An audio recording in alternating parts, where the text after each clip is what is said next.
So let's get this show started. And first up, we're having the panel on how enterprises capitalize on cloud and IoT investments. And to kick off the discussion, Rico Gao, Sales Director, Carrier Business at China Mobile, is going to start us off with his keynote speech. Please welcome Rico. Thank you, Nastia. Oh.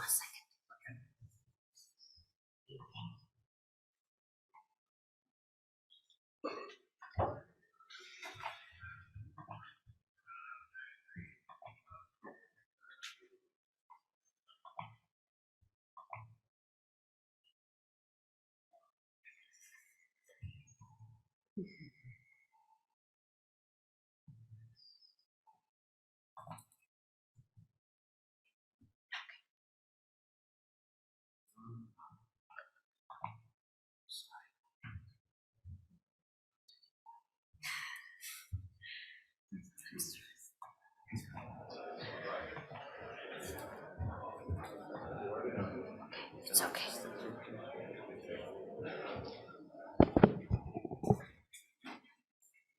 Okay, problem solved. See, professional, huh? Thank you very much, Vida and CC team. Give us this opportunity to share something. As Sandra said, that everything is about sharing, and there is no single solution to get everything done. But sharing and cooperation would be something in the industry, and everyone. Welcome to this panel, and today I would like to, share a little bit what we have and what we are preparing, and in terms of the cloud and as well as the IoT. And of course, the topic we're going to say is how to capitalize or how to get the return from this investment. But before going on to the topic, I would like to take this great opportunity to share a little bit about our company. Maybe most of you guys know who China Mobile is, maybe not, but definitely I got this opportunity and I would like to share a little bit about our company. So about us, actually China Mobile Corporation Communication, we call it CMCC, and it's our mother company, which is who's established in 2000 as the key business is mobile business, as you could see from the name. And right now we are in terms of the network as well as the subscriber basis, we're the world's largest operator. And China Mobile International CMI is the international arm of the group, of the CMCC group, which means all the international business, no matter it's data, roaming, IoT, whatever, voice, it will be handled by China Mobile International, where we headquartered in Hong Kong. And in Europe, we are headquartered in Frankfurt as our regional office. Worth to mention that as of today, that we have, like I said, the largest subscribers, nearly 1 billion mobile users from CMCC. And based on our network and experience, we are keep developing on the mobile for sure. Where it brings us, one of the topic is 5G. And since 2019, we started our first 5G base station. And since then, until today, we even were experiencing the pandemic during the past 2 years, but still the 5G as of today is really booming and increasing, and this is also the trend. So right now we have around more than 300 million 5G users, mainly, of course, the users will be in China. And why I have to also introduce a little bit about the cable system, because China Mobile mostly it will be our most partners think, okay, we are still mobile based, but that is already something in the past. Now we are comprehensive. Also, we invest a lot in the fixed network, the backbones, and global capacities. So this is something we're also transforming ourselves from mobile to the fixed and capacity networks. So we have totally invested terrestrial cables and consortium for a couple of major subsea cables, and upcoming would be the 2 Africa cable, and we're supporting not only the APAC region, but we're also getting connect the African countries. And as of the gateway, we have more than 27. I'm not sure if you could say yes. The cross-border terrestrial cable systems connecting China to the world. So this is something very unique as well in China. It's pretty much unique. We call it a gateway, China gateway. And to facilitate our global backbone, that we also extend the backbone capacity to different regions. We call it local rings. So right now, as you can see here, that we have 4 local rings in Hong Kong, where we headquartered, and also in Japan, Singapore, and also in Europe too. But the local rings has nothing to do with the computation, or let's say the resources with the local carriers, but it's just the extension of what our terrestrial cables and the subsea cables to really not just landing at the landing station, but also reach the key POPs to enable our partners and customers to have their last mile down to the data centers. And we're developing globally with the POP. As of this is the POP as of this year in April. Though we totally have more than 200 POPs, and most of them are in Europe.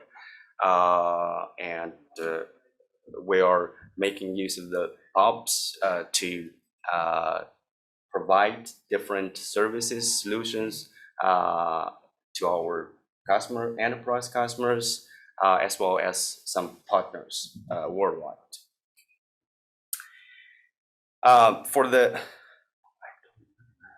Just give me 1 second. Okay, perfect. As of the IoT, I think basically we are also we started with mobile and the IoT solutions. We are trying to make use of our world-class mobile network to develop or to operate one of the best IoT solutions to really to contribute to the industry. And well, iConnect IoT solutions serve. We have 5G and BIoT from 2G to 5G to enable the whole ecosystem, and the applications would be focused or to be applied in different industry, from finance, logistics, and almost every industry.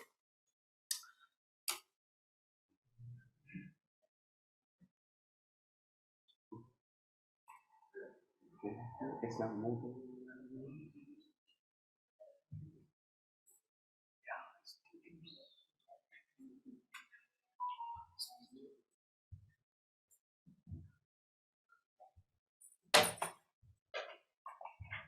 Oh, okay. Sorry. So basically for IoT, based our current application scenarios, and also we're trying to build this ecosystem with different solutions, and therefore we have developed different scenarios with different categories. For example, the IoT China SIM and also the global SIM, making or partnership with all our roaming partners to enable us to have this global SIM. Because right now the IoT, we're not talking about only in one country or one region, but rather it is more a worldwide product. So this would be the IoT global SIM, and also we also have this management platform still taking advantage of our mobile networks. Of course, IoT roaming is also one of the topic solution we offer, and overall, this is we divided different scenarios and different product lines to cope with different industry, for example, logistic and smart homes and so on. And actually today our topic would be how we're going to capitalize, or how we're going to get some return with the IoT. I know today we are with you guys are also experts, and you might also have IoT solutions or requirements, whatever. And I would like to take one of our projects and to really share something what we have done, and what is we got this IoT project, and to get the investment back. This is one of our concept. It's not our concept, but I think it's one of the industry's concept, which is smart. So I would take this example, smart port. Actually, this is one of our big project this year, and it's still ongoing, under delivery. It's not completed yet because it's super big. So it's a port project, and because right now the port is previously it's just okay, the ship arrived at the port, and then you get the cargo down, unload, up, down. No, it's not download, but get the stuff down.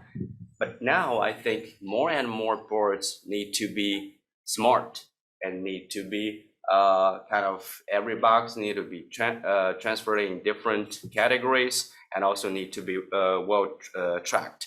So this is from the tradition into the modern port, and today we need a smart port. This is what we saw in our cases, and with this requirement, and we are having two main, let's say, drives to construct or to establish the smart port. One is because the trend is making the port more smart. Another thing is it has to be related with technology and innovative. And in this case, the two things is right application for the smart port. One is the IoT, Internet of Things. Another thing is that we have the cloud. So basically, technological innovation and the management innovation would be something we're applying. So this including the 5G, or let's say the IoT, 4G, 5G technology, Internet of Things, as well as the cloud computing to enable the port is smart enough to really deal with the real requirements. So this is what we built based on the 5G base, including also the server computing resources, and also the storage, because we're talking about the huge and really fast calculation.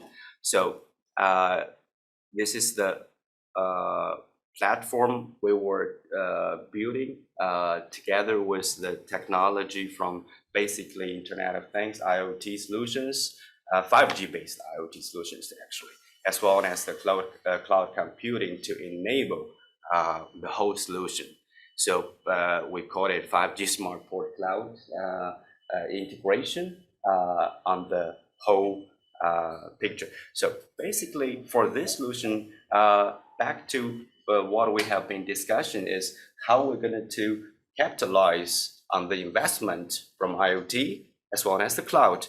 And this would be a very classical, or I would say a very good example to share with you guys that we have to, the transformation of previously we talked about digitalization, and now I think we are at the next step. It's not only the traditional or digitalization, but also I think to be smart, everything is intelligent, would be the main trend. And if we focus on that smart thing and to make things smarter, making use of the IoT and cloud computing to enable the application, then the investment or the return of the investment will roll in.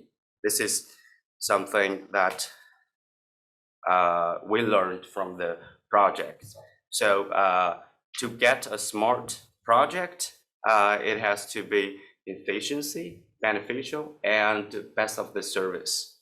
Actually, this is what we have been summarized from the project, how when we're thinking, okay, we're going to get return for the IoT invest, because we invest a lot in the IoT as well as the cloud platform integrated together. So something that we learned from the project to really get some returns from the project. So this is something I would like to share. Hopefully I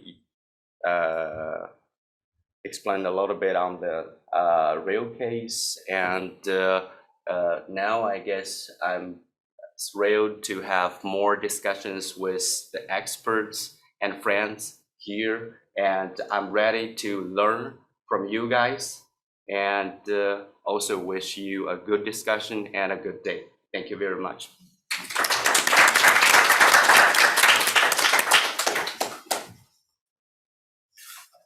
Thank you, Rico.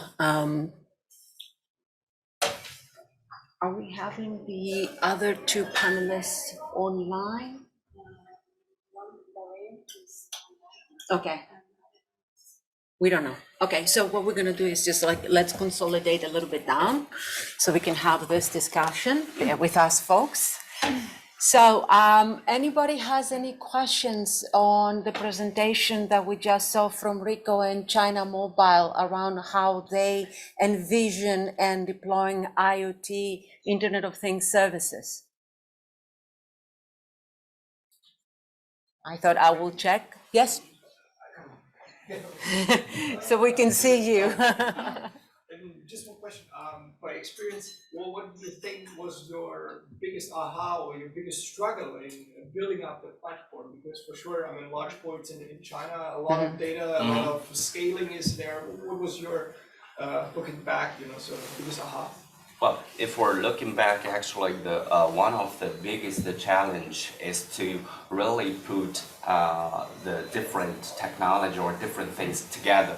For example, when we talk about the 5G or IoT, the SIM, whatever it is, if a single thing, it's super easy, it's ready. But after all, we have to integrate, especially when I mentioned about the port, the smart port. One of the actually the biggest challenge was the management system by the end of the day, the customized management, because with this management platform, you have to integrate, the IoT, the 5G, and also the network, and also they have some, as a board, there are some very special, let's say, requirements, and also the data storage would be, the whole thing will be integrated onto this single platform to manage different elements. I think that will be the most difficult things. Therefore, we also have, we didn't do it by the whole thing by ourselves. So we have also different partners to work with us to enable by the end of the day the platform. Just one more. Please. What would then be your advice? Because you say, okay, it's very complicated to manage all these things and partners, etc. So lessons learned. What is your advice maybe to us? Well,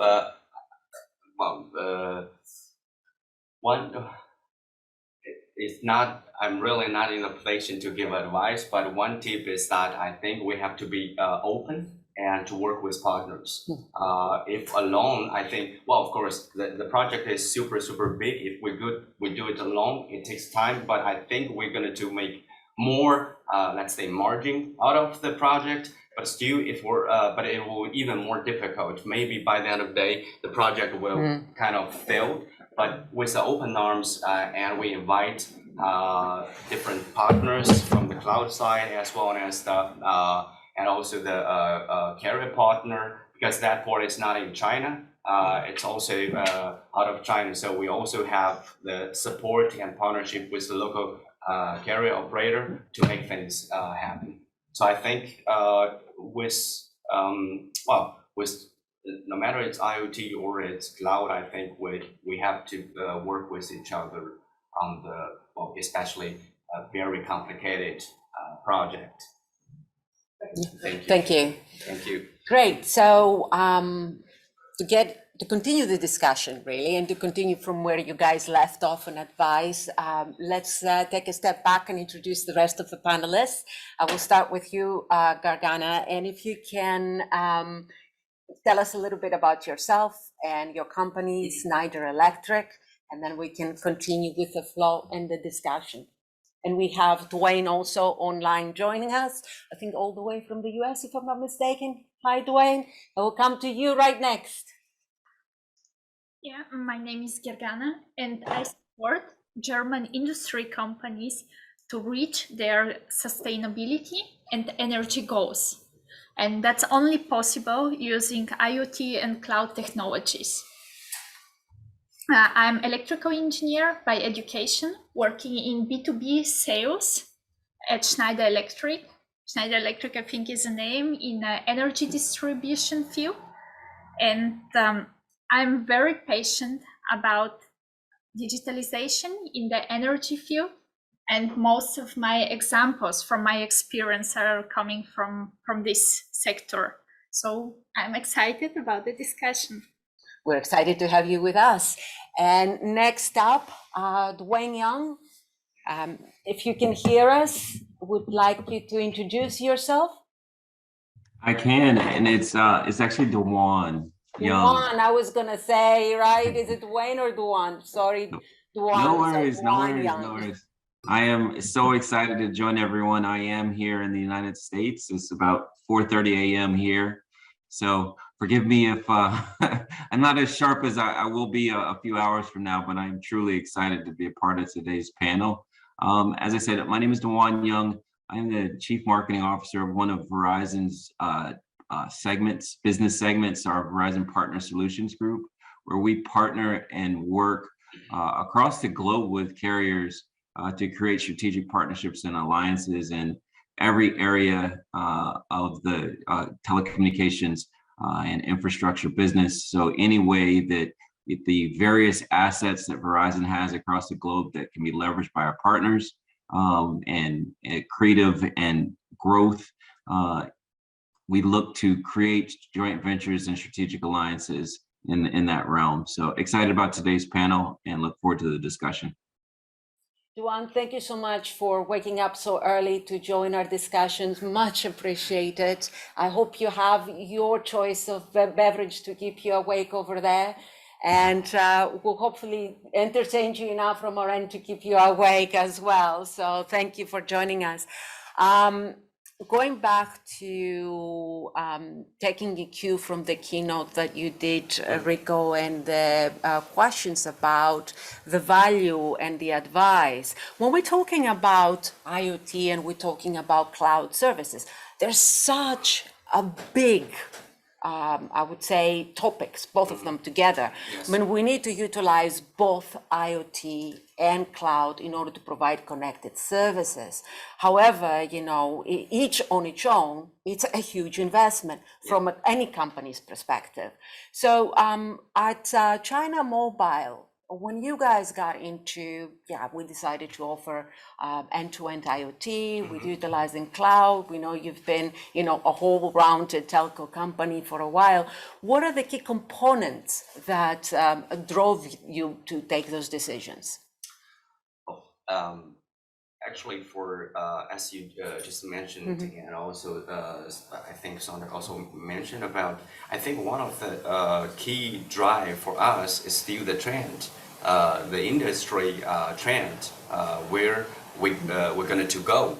And by the end of the day, maybe we're, like I explained in my presentation, that we have the traditional telecommunication, and then in the past years we are doing so-called digitalization, and now I think we're moving to the next step based on the digitalization. Even today, of course, digitalization is still a big topic, and it's still ongoing, but we are ready to move one step forward, which is more a smart digitalization, not for to digitalization only for digitalization, but we move a little bit forward with the smart solutions, let's say, or the smart idea.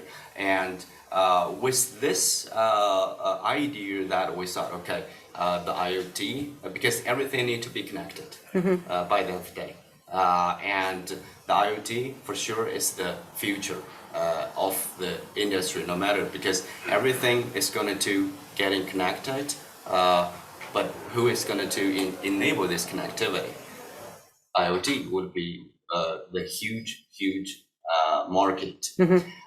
But in order to have this IoT enable that with the mobile network or technology, and you're going to also have a platform to manage or to cope with, to cooperate with the IoT solutions, to enable the management platform and so on.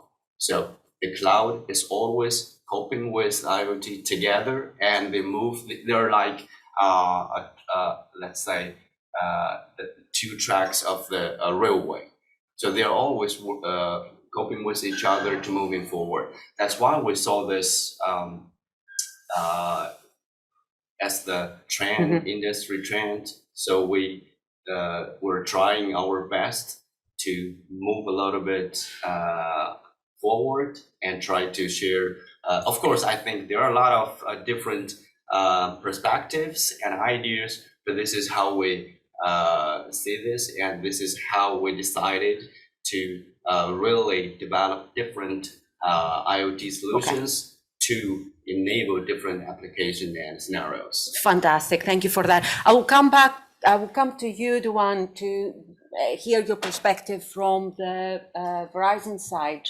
You guys have been working in this area for a long while now. So how do you see the whole trend? I mean, we heard from China Mobile that they got into the business to follow the trend, but what about you guys? Great point. We've been at this, for a decade or more, with significant investment in both areas.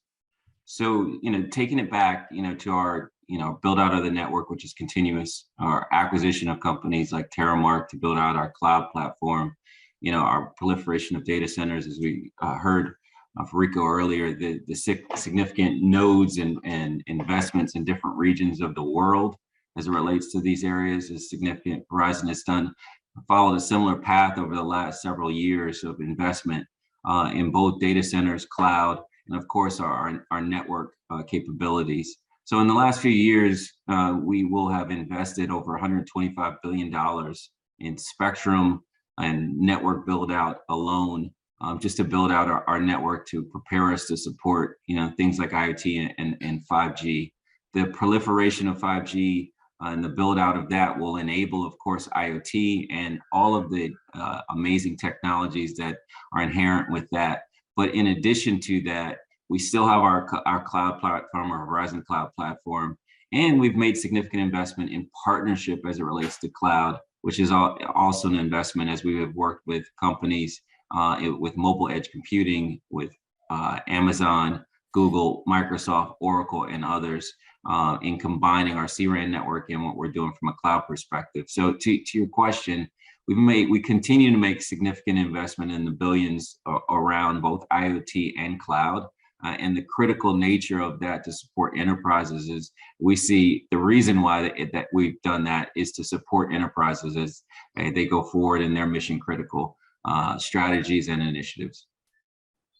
Thank you, Duan. I'm going to come to you now, Garana, and see this or hear about this from a different perspective. We heard from the operators, China Mobile and Verizon. So I would like to, get the perspective of Schneider Electric, and how do you see the industry moving and enabling the whole enterprises when it comes to cloud and IoT?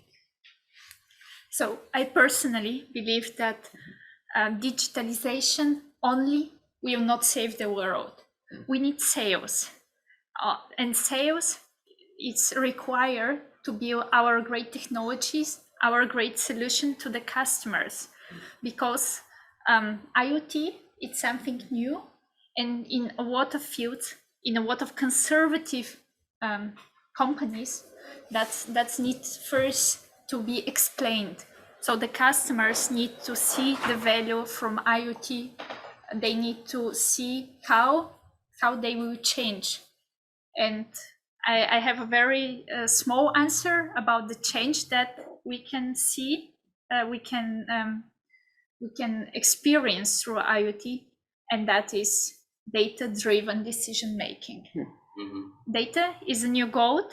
We never ever had access to so much information and analytics as now, and we have to use it to take smart decisions, to be agile, to adapt to this crazy changing environment that we see now. Great, thank you, Gergana. Absolutely, I think data is the new gold or the new oil, has been, captured and perpetuated out there. And when it comes to IoT, just a segue before the next question, really, I think in many ways the industry, I'm going to call it industry because IoT is not one technology, it's a conglomeration, as we know, of many technologies.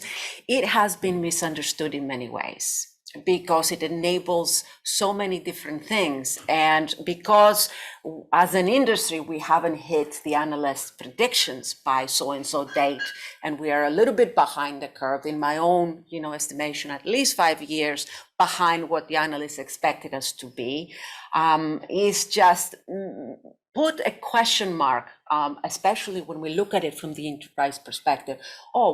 Is this something that is real? Is the hype with IoT, or was it just a fad? But we see now, from what you show us and all the other applications and use cases that we see in the industry, that it is real. Everything will be connected. Connected products as a whole is the future. So staying with that and staying with the theme of the collaboration and the ecosystem that it's required, because the Internet of Things has a very vast ecosystem. No one can do everything on their own. So I will come back to you, Duan, and hear how Verizon is building the ecosystem to enable these connected products and to enable an industry which will affect everyone and every single person globally going forward. Sure. I think at the core of that is that the solutions need to be global, simple, and secure.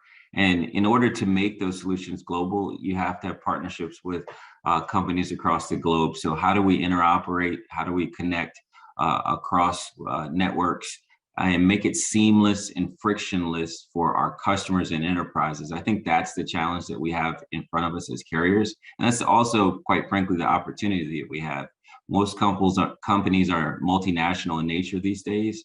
So not only securing and making the investment in our networks, but making the investments in our interoperating with other carriers in the way that we have done on the network side and some of our legacy solutions and products, making sure that those capabilities of origination and termination of connections securely, which would be the second part, is making sure that you're able to secure those connections across the globe, is where the focus needs to be. And as we do that, and as we proliferate our networks, our interoperability, the security of our networks, it gives us an opportunity to really capitalize on the opportunities that we have from an enterprise perspective. Thank you, Dylan. Secure is key, because I think as the IoT industry as a whole, we've been criticized quite a bit because of all the hacking and the attacks. So I'm going to use that little area that you said it has to be secure and move us to the next, conversation point. Can IoT be secure? And can we do it end to end? And I know this is like a curveball for you guys, no part of the original, but we cannot talk about IoT and not talk about security. So I'll come to you, Rico, and then I want to hear also your perspective as well. As Duan just mentioned that the investment is not only on the IoT concept, like you said, the industry itself. It's more, we are invest, as you say in my presentation, that we also invest a lot in the infrastructure. Mm-hmm. So we have POPs and we work around the globe, and also we're working on our backbone networks, and also we work with partners and also different, the partners not necessarily to be the carrier operator partners, but also the industry like security service partners, to make sure that under the solution, under whatever it's IoT cloud solution, that the network is totally secured and also is efficient. In that case, only that you have this secured infrastructure, and then plus the service could be further secured with some add value service, let's say, or new innovative solutions. So this is what we do, and this is why we are still keep investing in the infrastructure and also the network. And just for your reference, that we have in order to have the cloud and IoT really at a new level, that and also the connectivity, we have built two China Mobile International ourselves data centers in Europe. One is in Frankfurt, another one is in the UK in Sloan. So to really have the infrastructure secured and it get connected to enable the service on top of it. Mm-hmm. Yeah. One of the main challenges when it comes to security around the Internet of Things is that the Internet of Things, the different services to have true Internet of Things security is quite siloed. So we have the cloud providers providing, security for their services. Yeah. We have the connectivity providers providing security for their segment. Then you've got the platform vendors, providing security for their bit, and so on and so forth, different companies doing their little bit. But can we put it all together, put all the puzzle together, the different cogs, and provide end-to-end security? Because the end user, the enterprise, doesn't really care that this belongs to me or that belongs to another person. They care about, is my service and product secure? Can we do that? Yes, and the answer is, of course, yes.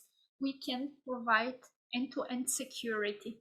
And we at Schneider Electric, we take a responsibility for it. We take the responsibility for our customers.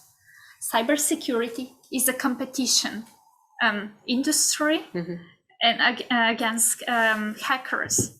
And in this competition, we as a company put a huge amount of money, a value, to be up to date, so that we survive in this competition. In a project, yes, we said everyone said that partnership is quite important, but typically there is a company that takes the responsibility for the whole project, and that's the company that should take care that the integration through different products, different hardware, but also software products, they work together on a cyber secure way. Okay, all right. Cybersecurity on its own, it's a big industry, right? And a lot of money involved there. At the end of the day, no company got it any of these services for the sake of, just doing something new. We all got into for what the customer side of the customer dictates or what we can, make out of it. So when it comes to return of investment, and that's another big topic, we covered a couple big topics so far. We've covered a little bit about the ecosystem and the partnerships that are required, a little bit about security. Let's talk about return on investment, which is also the main topic of our conversation. How can enterprises and telco actually make money out of these services, right? So when it comes to return on investment, it has been slow. Yeah. And the industry has been criticized, and a lot of operators have failed to monetize the Internet of Things. So personally, I've seen it turning around a little bit in the past couple of years, but I would like to hear from you guys. And Dawain, I will come back to you, sir, and hear from your perspective. How have you at Verizon been able to monetize IoT? Sure. So I'll answer that question and kind of go back to the security piece as well, which because I think it adds to the monetization strategy. The big shift for us, I think your point that you made around security, around end-to-end security, which is so critical. The change in the framework where proximity-based security, where if you're on one side of a firewall, you're secure, and if you're on another side, you may not be as secure, goes out the window with IoT and the changes that we have in the overall landscape. But with things like zero trust, ZTNA, and zero trust network access, and the proliferation of endpoints, having to secure so billions and billions of endpoints across the network, and then also collaborate, as you mentioned, on the network side, the carrier side, the application side, the mobile side, to secure all those endpoints in order to deliver in security, I think is how we go about, the security component. But to your question, it speaks to an opportunity for us to monetize as carriers above the network, which, providing incremental security, end-to-end security is a monetization opportunity. The ability to not only provide connectivity. One of the things as we talk about IoT we use is the acronym DNA, the DNA of IoT, which is the device, the network, and then the applications associated with that. So as carriers or network operators, we provide the N in DNA, but then there's also the opportunity to provide and support devices on our network. And then at the core of that, there are different applications, which we're looking at more and more ways to monetize above the network, which is in that application layer. So not only to provide applications and platforms, and as Rico mentioned earlier, this full suite of solutions that they're providing as well. So there becomes an opportunity to not only provide secure solutions and monetize in that way, the ability to provide applications that really drive the way enterprises do business, that provides an opportunity to monetize. And then, of course, our traditional way, which is network connectivity, is also a way to monetize. To your earlier point again around the number of connections at Verizon, we have millions of IoT connections today. And I think that it really becomes driven on the use cases that are out there in the marketplace that enterprises are using. But that also comes with the opportunity to educate our customers, our enterprises, as to how they can be disruptive with IoT. And then support the IoT that's out there. And then the last thing I'll say on this are around the kind of the timelines. I think it's unique as you look at those three components, the devices, the networks, and the applications that are all evolving, is that we are highly, as carriers, reliant on the OEMs that provide those devices in a lot of cases. So as they are able to insert mobility into the devices that they're creating, which takes time in order to come to the marketplace. So you have the disruption within our customers and enterprises as to the way they go about doing business. But that takes months and years before that with the OEMs to develop devices and applications that really become mobile first or mobile friendly, putting SIMs and the ability to put connectivity and smart devices in place and evolve the legacy devices and applications that are out there. All of that takes time, and it's an exciting time, but I think that is all occurring and evolving. So I know that was a long-winded answer to your question, but I think there's a significant opportunity to monetize in this space. It absolutely is. And I mean, we're talking a lot about, the network, we're talking about the connectivity element, we're talking about, security. But when it comes to monetization, surely, and to keep it on the same thing, we need to start talking about the operations and the human element of the organization, which affect greatly how we can monetize the services, right? So, Rico, I know you guys have a lot of use cases as well, and some that are on the go that you're currently working, some that have been deployed, especially around China. But how did you find that the operational side of the company, making sure that the operations work, affected the monetization of the Internet of Things products? Well, actually, in the operational point of view, I think currently we are there is something also challenging.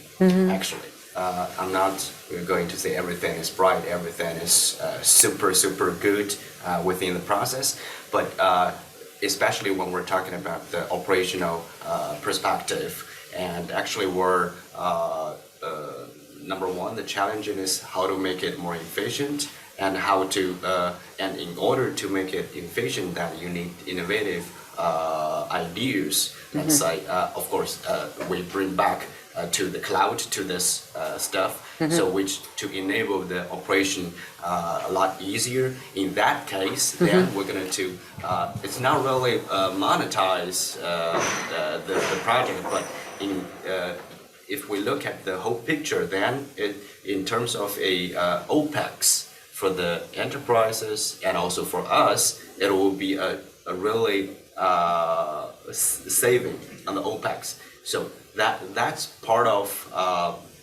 the whole basket to save money in order to really monetize as a whole picture. I'm not sure if I explained clearly. It's just the other way round. It's not really making money out of this, but it's really saving the OPEX, not for only for the operators, but also for the enterprises. Then the whole basket, you will see that it's there's profit and it's monetized out of it. I see you shaking your head, agreeing. So, would you like to add something to this, Gagana? Yeah. I remember the original question. It was that IoT, the return on investment, is small, and I asked myself, in comparison to what? Because I have in my mind a lot of projects that the return on investment was quite quick, and we have this concept that we try to convince our customers to start small and scale fast. When we speak about digitalization of a factory, we can digitalize whole factory. We can digitalize every meter, every machine. But does it make sense? In a lot of cases, if we focus on the so-called Pareto principle, it works quite good. So 80% of the consequences comes only from 20% of causes. So let's concentrate in the first step on the 20%. And then when we do this investment, we see the results, and then we achieve the first quick wins to grow further. And my example is from energy efficiency. We are experiencing so-called the energy dilemma. From one side, the energy consumption worldwide is growing. From other side, we need to be sustainable. We need to reduce our CO2 emissions. And how it is possible to use more and to have less emissions? The only solution is to get more efficient. And of course, to improve our efficiency, we need to put money, we need to make an investment. But after we do this investment, then we see we need less resources. And that's where, as Rico said, when the savings are coming, and and our customers see the real this real effect of IoT technology. Well, the return on investment is coming. It's taken a while for the adoption, I would say, of the services, because it's as an industry and as connected devices. I mean, we go back to machine, have been around for almost 2 decades, right? So, and the one-to-one connection. Now we're taking the products and we embed them with software and hardware sensors, and they become smart and everything is connected to the internet. The next logical step is like us as humans connected as well. And that's a different conversation for a different time. So I'll park that for a moment, but you know, let's face it, and it's going down that way. Everything is going to be connected. So that's a given, right? How it's going to be connected, different thing, different discussion, you know, different debate. Monetization is happening. Adoption is happening. Slower than we expect, but it is happening. COVID showed us that remote access, it was key, and not everybody was prepared. So now people are keen on getting all that sorted. Efficiency is key. Exactly. Reducing operational costs are key. I'm just summarizing what you guys, what folks you've been, you know, talking about here, right? Security is key. Yes. So I think because we have a few more minutes left, and I would like to allow a couple minutes for any other questions. But going back, if you have your audience and it's an enterprise company and they are looking for IoT, what's the number one advice you will get them? You would give them on how to get started. Well, I think two things I would like to express. One thing is that IoT will really help the enterprise to work in the right way or more efficiency and with a lot of the upside or good side. And also the other thing is we are trying to have different scenarios and different application scenarios, let's say, to really focus on specific using cases, not really one thing for all. That will be not the case. So this is something we're thinking. That's number one. Number two is that we're trying to work closely with all the enterprises, customers, and also the partners to really find, because we're talking about really return of investment. Because you invest on IoT and we don't want you to lose money the same way here. So working together to find a proper solution, a proper product together to really make the enterprise happy and us too. So in terms of service plus, let's say, return on investment. So really, we're looking at a lot of hand-holding and managed services to enable the customer to get, started really in many ways. Started. Dawen, what would be your advice, to your customers really? How to get started and how to get going? Yes.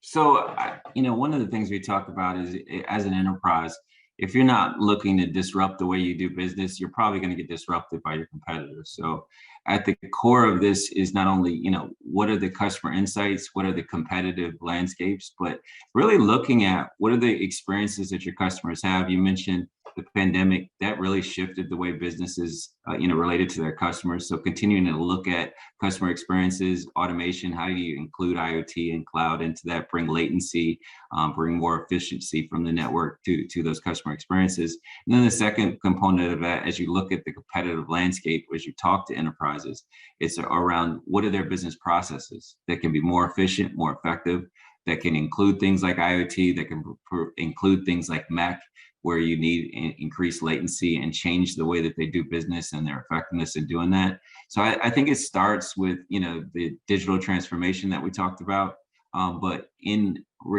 specifically in a way to be disruptive to the way that the enterprise is doing business and the way that their customers are experiencing working with them. So that's the conversation that we have with customers in small businesses all the way to large and government agencies around, are you being disruptive in the way that you do business? And then what are the tools and the assets that we can bring to bear in order to make that happen, I think is at the core of the discussions that we have. Do you find that your customer is knowledgeable enough to take that next step? You mentioned it. I think sometimes it takes professional services, and every business, every enterprise is different, right? So there, of course, is a significant level of education in new technologies, but at the core, we're solving for business outcomes or driving towards business outcomes and solving, business solutions with technology. So I think it's a consultative approach where we provide our insight, but at the core of that is our customers understand their businesses, far better than we could, but we can assist them by bringing digital transformation to bear. That's good to know. Please do. Yeah, I just have a question because we heard about the return of investment. The bank just said now is also being disruptive in the business. And taking also the example of the port, is maybe the return of investment a wrong question, not from you, so in general, depending on the business, because of sometimes you do not have any other options. Like in the port, if you want to be more efficient, if you want to scale your business, you cannot have people running around and taking a look when does the ship come. So the question to you is it maybe a misleading question, like Devane just said, in the sense of digitization, you have to change your business to talk about return on investment, you flip it around and like Devane said, okay, what is my business? What is the next step? What is the evolution of it? What do you think about that? Is that a question for me or for the panel? For everyone. So I can tell you, I can answer it very shortly from my side, and then allow everyone on the panel also to answer your question. Absolutely. When it comes to the Internet of Things, any connected products, the return on investment stress is coming usually from the board or the management that says, okay, make me money. But for this kind of products and the innovation to happen, we cannot say it needs to be done by X date, because it's impossible to know. We've seen what's happened with the whole time frame of the Internet of Things. So yes, to your question, my personal view is it's extremely misleading to say, where is my money? You've been going at it for so long, because it's more about the services and it's about cost savings and it's about the efficiencies, which sometimes it takes a long time to see and calculate it in terms monetary ways, right? So yeah, for sure. But I will let the rest of the panel also give. What about Gargana? You want to answer this as well? Yeah, it depends on industry. It's very complex. That's why I want to keep safe. I can speak about my business, the energy business, and especially the energy efficiency. As I said, for my application, it is possible to start small and then to scale. But I think that there are a lot of cases that it's not possible, when you need a holistic approach, because in Germany, we have the word Insellösung. That means island solutions, literally. It means that inside the company, every department is developing own solution for one global problem. And we have to be careful not to trap in this. So in such kind of case, of course, a huge investment is required so that we can approach the problem holistically. Well, actually, not exactly like Nastya said. I have a little bit different view on this, what you just mentioned about the return on investment, misleading question.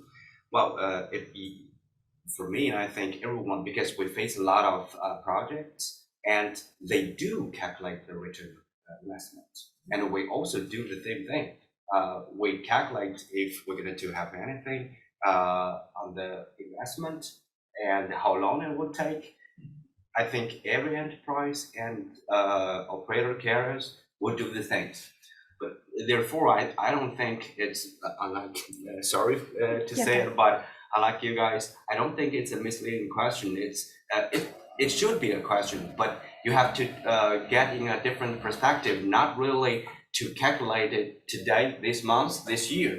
But I think if you put it like a long-term return on investment, then the logic might be, and also the situation might be changed. So I don't think it's a misleading question to really think about the return on investment, but we should think it or we should calculate in really long term. By long term, I'm not really saying 1 year, 2 years, maybe 5 years, 10 years. We're following the trend, and then the result might be totally different, and you will have, well, I think a different vision on the investment. Yeah, I use a different term usually instead of misleading. I call it misunderstood. Okay, yeah, that is something. So, Next comment, Alessandro Forcina, Cambridge Management Consulting. It's more than a question, it's an historic comment on return on investment. From which perspective? So I do understand Schneider. Schneider was a vendor, and she said correctly, in comparison with what? For Schneider, in comparison with zero. No doubt. But Schneider and other companies like Schneider, they do believe on IoT because it's out of person, and they do push for IoT, enlarging the application. From the telco perspective, I think it's out of question. If I were a telco CEO, I'm not. The final data are just a bit disappointing because they make a comparison. With a voice SIM, my ARPU is X. 20 euro, 13 euros. With an IoT SIM, my ARPU is drastically lower than in comparison with the investment.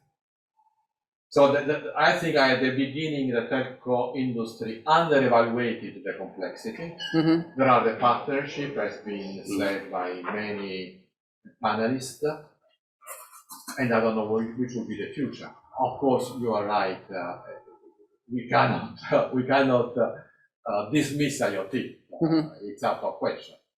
How will be the return on investment? I don't know. It's very difficult to see. I mean, we can see it now on projects that they were started even 10 years ago. We start seeing the return of investment now. But I think we've run out of time, folks, if I'm not mistaken. We've gone over a little bit. I don't know if the organizers would allow us 5 minutes to close off. Yes, we got 5 minutes to close off.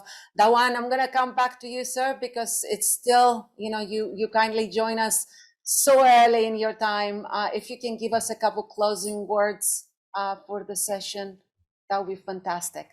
Sure. I just appreciate having the opportunity to take part in today's discussion, and excited about the further discussions that are happening over the course of the event as well. Hopefully you get a chance to listen to some of those. But from an IoT and a cloud perspective, I think there's a huge opportunity in front of us. The return on investment point is a critical one, as we are all driven by the investments that we make. But there's significant opportunity out there as we talk about digital transformation, as we talk about disruption of enterprises, and then providing solutions that support those enterprises as what they drive towards newer business outcomes.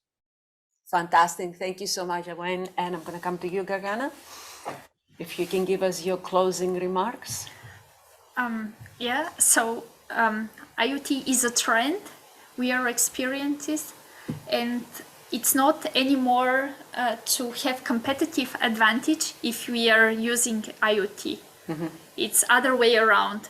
Everyone is doing it. Everyone is using those technologies. And if we don't use it, then we have competitive disadvantage. So I would say that the companies need to start, and they need to start now because the time is running. Yeah, and we started with you, Rico, and we're gonna close with you today. So we'll bring it back to full circle. And if you can just give us a couple words. Okay. Thank you very much for everyone here, and it was really a profound discussion, and we shared and we learned personally from you guys. And still, CMI is opened its arms to really work with different enterprises and different partners to go to the next step and to push even forward with innovative IoT solutions and to cope with different scenarios, even complicated scenarios. So I do believe that, as she also mentioned, that it's the trend, and the thing is, can we really have the capability and also the investment to catch up with the trend and even move one step further with the trend? That will be something we're working on, and hopefully to have more business cases or ideas from different companies and partners and friends. So yeah, that's basically what I hope and wish. And lastly, wish you all the best and enjoy staying in Berlin. Oh, thank you so much. Folks, this subject, we just started to scratch the surface. We could have been going on for a long time. I'm sure there is a lot of questions and bigger discussions. On behalf of GCCM and the organizers and everybody else, I'd like to thank Gagana, Rico, and Wayne for joining us today to have a discussion around the Internet of Things and how we can monetize it. Can we monetize it, and what are the next steps? Join the next sessions, and if you have any further questions, just come up to us on the break. We'll be happy to take it further. Thank you.